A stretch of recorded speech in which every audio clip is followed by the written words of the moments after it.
Hello and welcome to Indus News live from Islamabad. I am Munib Hamid with the news of this hour. Let's begin with the headlines first.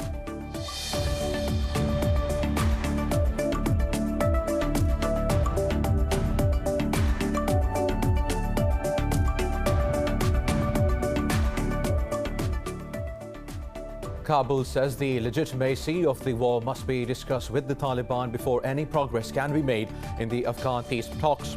In an interview, the Afghan government's negotiator Abdul Hafiz Mansour said the talks will not have an outcome until the issue is clarified.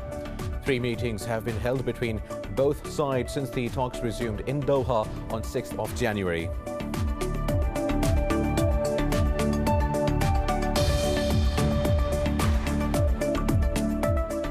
US President Donald Trump has restricted the purchase of drones from what he calls adversary countries.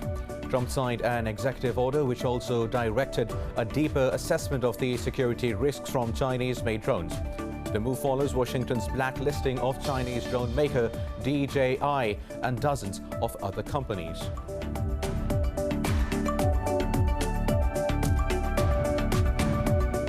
Kremlin critic Alexei Navalny has urged Russians to stage street protests after a court remanded him in pre-trial detention for 30 days. Navalny was remanded for violating the terms of a suspended jail sentence a day after returning to Moscow from Germany. Earlier, the UN and Western countries have told Moscow to release Navalny immediately.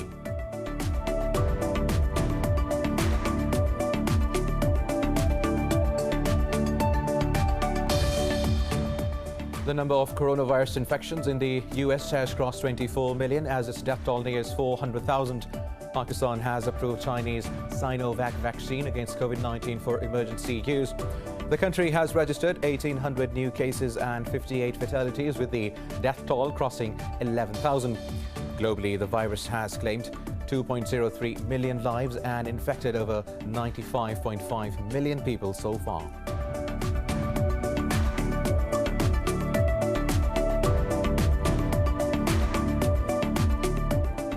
And in cricket, India have registered a historic victory at the Gabba, ending Australia's 32-year-long unbeaten streak at the venue.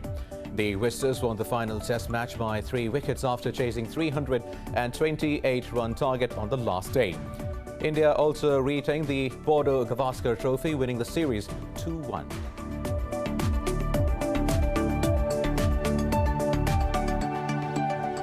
These were the headlines. News in detail after a short break. Stay with us.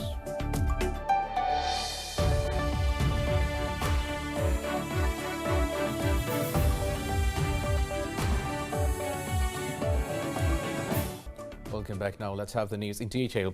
We start from Kabul, which says the legitimacy of the war must be discussed with the Taliban before any progress can be made in the Afghan peace talks. In an interview, the Afghan government's negotiator Abdul Hafiz Mansour said the talks will not have an outcome until the issue is clarified.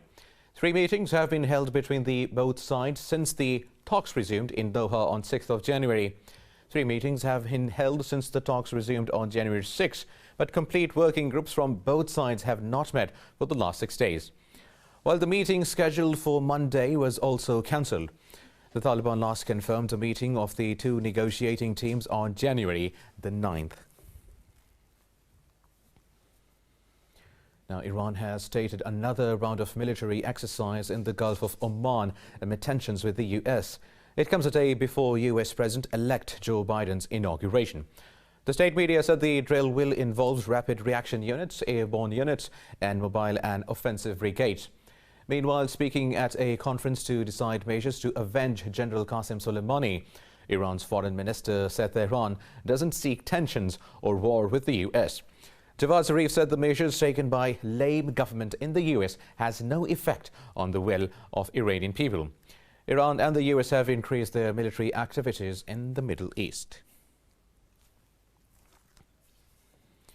Meanwhile, US President Donald Trump has restricted the purchase of drones from what he calls adversary countries. The White House said the adversary countries included Russia, China, Iran and North Korea. It said unmanned aircraft systems from these countries threatened US national and economic security. Trump signed an executive order which also directed a deeper assessment of the security risks from Chinese-made drones. It also instructed U.S. agencies to prioritize removing Chinese drones from American government fleets. The move follows Washington's blacklisting of Chinese drone maker DJI and dozens of other companies.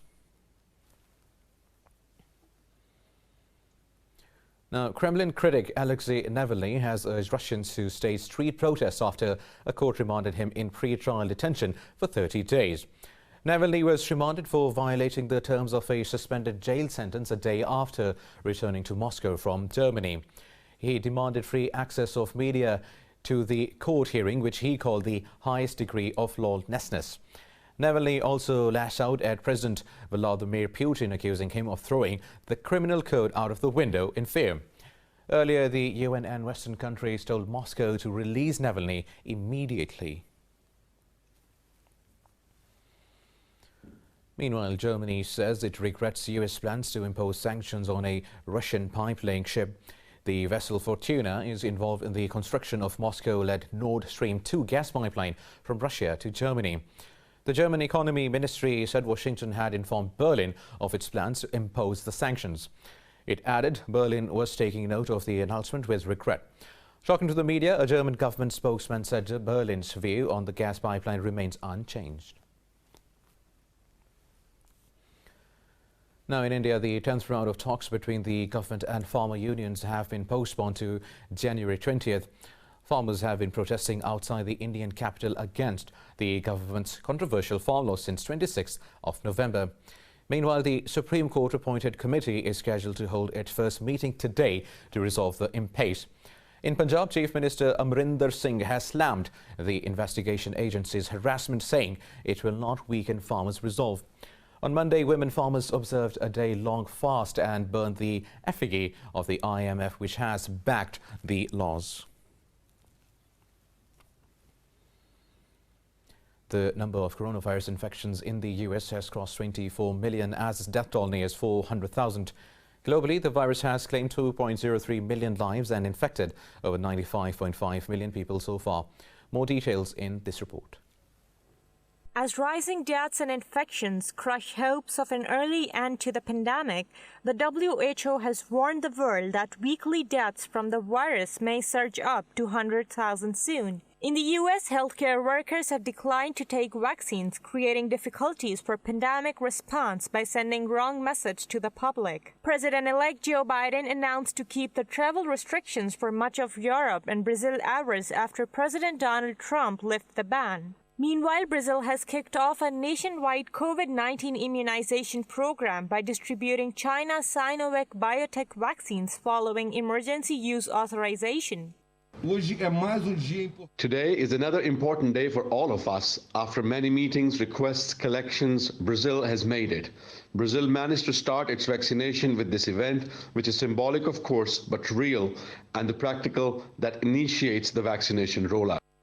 Over in Europe, France's new infections have hit a 6.5-week high, while the number of COVID-19 hospitalizations also rose to highest in a month. Portugal's fragile health system is under growing pressure due to the worst surge in cases and deaths since the pandemic started last year. In the UK, our research has revealed nearly a third of COVID patients discharged from hospitals in England were readmitted within 5 months. But the country is focused on mass inoculation as it gears up for a 24-hour vaccine rollout in London's hospitals. As you well know, we are prepared to go 24/7.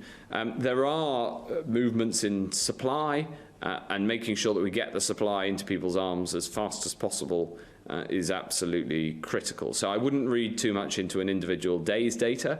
I think the best thing to do is look at the weekly averages, and as you say, you can see that going up and up fast.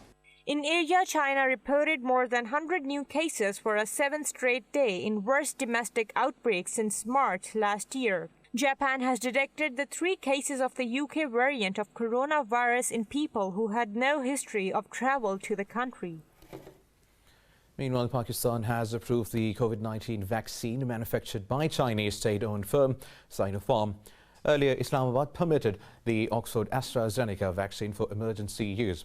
The country's death toll has topped 11,000 as it recorded another 58 fatalities and 1,800 cases overnight. The Health Ministry says currently there are over 35,000 active COVID-19 cases in the country. The ministry adds out of over 523,000 countrywide cases, more than 476,000 people have recovered. It says over 236,000 cases have been detected in the Sindh province, while Punjab has reported nearly 150,000 cases so far. Now, Syria has denied recent reports about meetings between Syrian and Israeli officials as lies. In a statement, the Syrian Foreign Ministry said Damascus is clear about its stance towards the Palestinian issue. It said Damascus will not compromise on the liberation of Israeli-occupied Golan Heights in accordance with the international resolutions. The ministry said the parties advertising such false news aim to undermine the Syrian stance towards the Israeli occupation. Earlier reports emerged claiming that Israeli and Syrian officials met under Russian mediation in the Russian base of Hmeimim in Syria. Meanwhile, Palestine has called on European Union to send observers to monitor the state's election scheduled for later this year. Prime Minister Mohammed Shtayyeh asked the EU to send international observers mainly in the election process in Israeli-annexed East Jerusalem. Shtayyeh said Palestine will also ask Israel to allow Palestinians in Jerusalem to participate freely in the elections. President Mahmoud Abbas announced first Palestinian polls in 15 years, with legislative elections for May 22nd and presidential polls on July 31st. Meanwhile, European Union welcomed the election call and urged Israel to facilitate the electoral process throughout the Palestinian territory. Now, 2 UN peacekeepers have been killed in an ambush with the rebels in the Central African Republic. The UN mission to the country says the peacekeepers' convoy was attacked near the southern city of Bangassou. The incident took place 2 days after the UN retook the control of the city from armed groups who had seized it 2 weeks earlier. Meanwhile, Bangui's top court confirmed President Faustin Archange's Touadéra's re-election in December vote. The election was marred with very low electoral turnout, as many citizens were unable to cast their votes because of the lack of security. The latest attack, blamed on a coalition of armed groups, has taken the number of peacekeepers killed in the country to 7 since December. Also, Boko Haram have killed 4 Nigerian soldiers in the country's Difa region. In a statement, the Defense Ministry said militants detonated an explosive device near a military vehicle. The Difa region has seen a fresh wave of terrorist attacks around the recently held municipal elections in the country. Earlier, in another attack on civilians in the same region, 27 people were killed and nearly 1,000 houses were set ablaze. Boko Haram launched a bloody insurgency in 2009 in Nigeria, but later spread its atrocities to neighboring Niger, Chad and Cameroon. Now, the death toll from ethnic clashes between armed militias has risen to 55 in Sudan's South Darfur state. This comes just a day after another deadly episode of violence in West Darfur state killed 83. A militia leader said at least 37 others were wounded, while several homes were torched during the attacks. He said the Raisi Gat militia carried out the attack to avenge the killing of one of its members by the rival non-Arab Falata militia. Rival militias in Sudan signed a peace agreement with Khartoum in October last year to end the hostilities. Following the pact, UN African Union peacekeeping mission ended their patrols in the area. Now, Uganda has accused the US of trying to subvert the last week's presidential elections held in the country. This came after a US diplomat mission to Uganda said the house arrest of Kampala's opposition leader Bobi Wine is a worrying sign. In a statement, the mission said last week's vote was tainted by harassment of opposition candidates and a nationwide internet shutdown. It said the unlawful actions and the house arrest of a presidential candidate is a worrying trend for Uganda's democracy. Earlier, Uganda's army blocked the US ambassador Natalie Brown from visiting Wine, who went to check on the opposition leader's health and safety. More news coming up in this bulletin after a short break. Stay with us.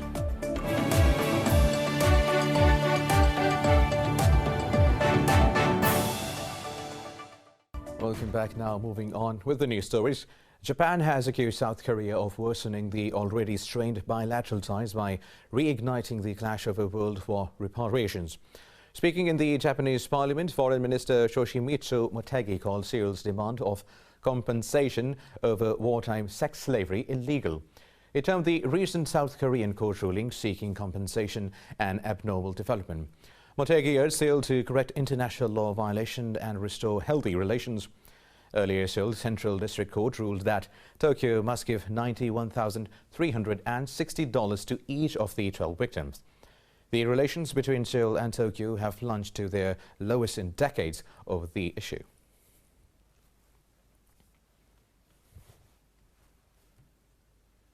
Now, 7 UN member countries have lost their right to vote in the General Assembly because of unpaid dues.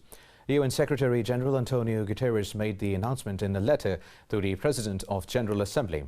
The countries include Iran, Niger, Libya, Congo, Brazzaville, South Sudan, Zimbabwe and Central African Republic. The letter also mentioned the amount each country can pay to recover their right to vote. The UN Charter calls for a voting right suspension if their contribution to the body is delayed by 2 years. Now, tens of thousands of people continue to flee Indonesia's South Kalimantan province after 10 days of torrential rainfall. At least 15 people have been killed in floods that affected over 10 cities of the province. The National Disaster Mitigation Agency says over 39,000 people have been evacuated so far. Indonesia's President Joko Widodo has termed it the worst flooding in half a century. The country's Met Department agency has warned of the risk of extreme weather and other flood dangers in the coming weeks.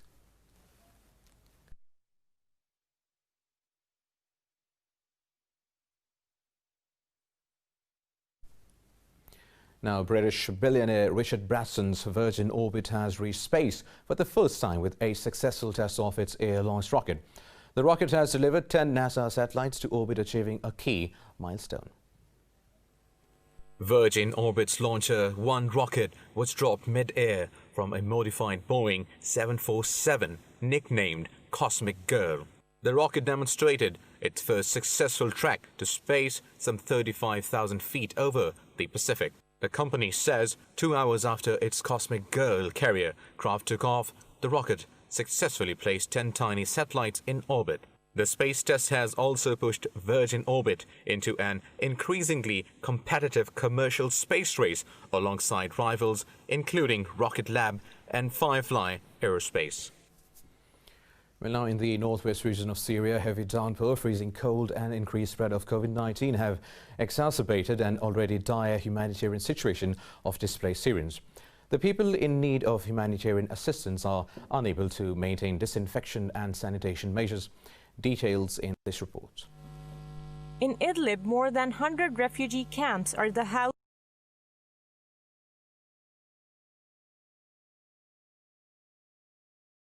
the already poor living conditions of the Syrian refugees. Under wet canvas tents, these displaced Syrians face another threat of the pandemic. A Paris-based organization, Doctors Without Borders, says the risk of COVID-19 transmission is high at the camps due to overcrowded tents and lack of basic health services. A heater does not protect us from cold weather.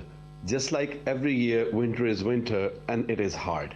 Every time it rains over us. This year, we will have the coronavirus pandemic and 5 cases were reported, and tents cannot be used for quarantine.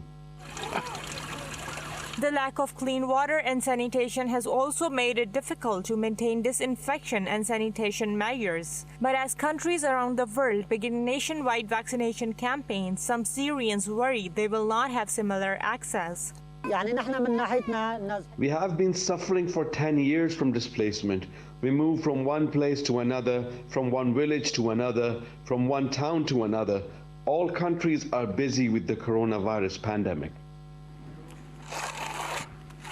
A local organization has been building cement rooms around the camp that can serve as better quarantine facilities. Textile tents fail to offer the most basic levels of privacy, protection and isolation when facing the dangers of the coronavirus.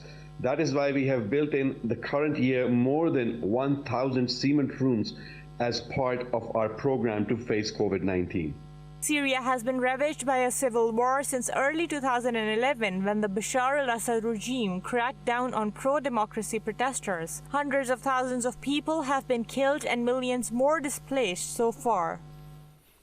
In Israel blockaded Gaza, a man with unswerving determination takes up to fight with his disabilities through karate. Despite the odds and non-availability of rougher facilities, Yusuf Abu Amira has learned the skill to fight with sticks. More about his bravery in this report. Yusuf Abu Amira, a Palestinian law school graduate, never let his disabilities hold him back. Born without legs and with only partially developed arms, he has taken up a new challenge, karate. The 24-year-old orange belt shows his stick fighting skills as he trains with his coach at Gaza's Al-Mashtal Club for martial arts. As people with disability, or what we are referred to as people from a marginalized category, I want to play karate so I can defend myself, and I dream of taking part in international championships and the Olympics. His mastery of the stick helps him make up for his missing limbs. He has also learned how to deliver strong punches and fend off attacks with his body and arms. Coach Hassan Al-Rai says his pupils showed particular determination. I was surprised that Yusuf has different skills and can do things better than people with fewer disabilities could do. He is determined and defiant, and he challenges his reality. He wants to show society that he is not disabled. Society is disabling him by putting barriers in front of him so that he cannot reach his dream. A resident of Gaza's beach refugee camp, Abu Amira, travels along city street in a motorized mobility scooter. He graduated from the Islamic University of Gaza's College of Sharia and Law last year.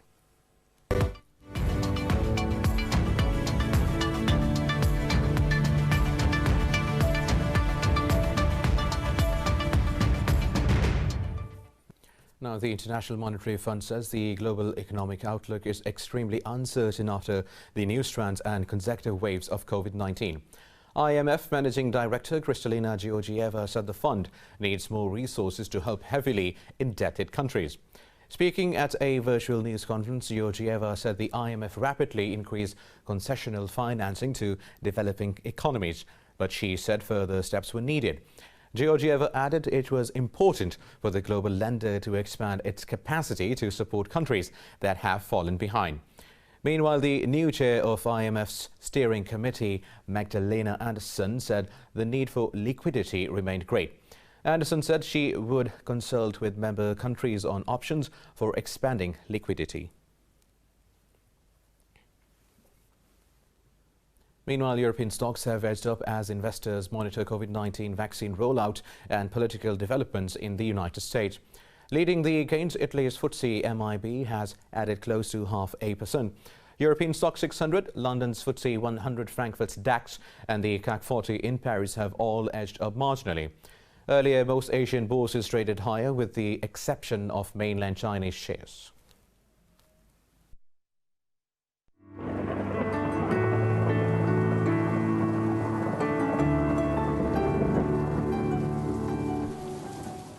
And now let's have a look at the weather updates across the world.